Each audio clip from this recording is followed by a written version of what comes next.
Hi, I'm Bill Church, Executive Editor of the Herald-Tribune. Welcome to HT Studio in this installment of Coming Sunday in the Herald-Tribune. Zach Anderson, our politics editor, is here. Zach, the legislative session starts early. Why?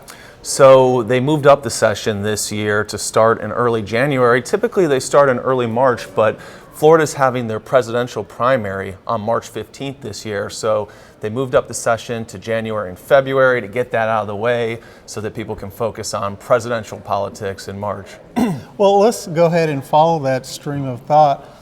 It is an election year, particularly with the presidential race on everyone's mind.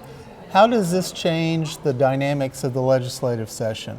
Sure, election years are always kind of interesting when you go up there for session for a number of reasons. One is that sometimes certain legislation can get proposed that some lawmakers think might help them in an election year, so you can get ideologically driven legislation that'll help people with their base back home. You know, certain red meat issues, gun bills, things like that can be more prominent in an election year. And then you also have more of an emphasis on budget, on bringing home the hometown pork, so to speak, some of those projects that people can come and show to their constituents and say, I was advocating for you up in Tallahassee.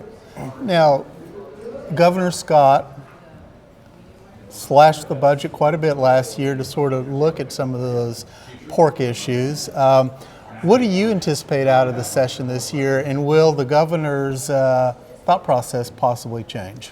Yeah, so last year the governor wasn't quite happy with what the legislature did with his priorities, so he had a bit of a payback and he vetoed a huge amount of hometown spending projects. I believe it was a record amount actually, so it was kind of tit for tat. This year it'll be interesting because the governor has come back and he said, I want another big tax cut, which was a little bit controversial last year. I think he's proposing around $1 billion in tax cuts again this year. Top Republican lawmakers have already questioned that and said that might be overly ambitious. And so the governor today, I think, announced that he's going to do an advertising campaign, which is pretty unusual. He's going to be taking his message directly to the people and advertising and trying to put some pressure on lawmakers to do this. These tax breaks. So it could be an interesting scenario. You know, he obviously really wants these tax breaks or he wouldn't be doing this advertising blitz.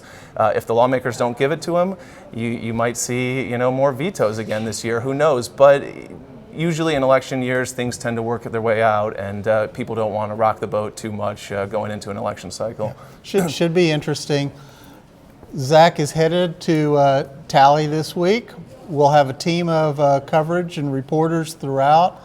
Follow HeraldTribune.com and, of course, read us every Sunday in the Herald-Tribune. Thank you.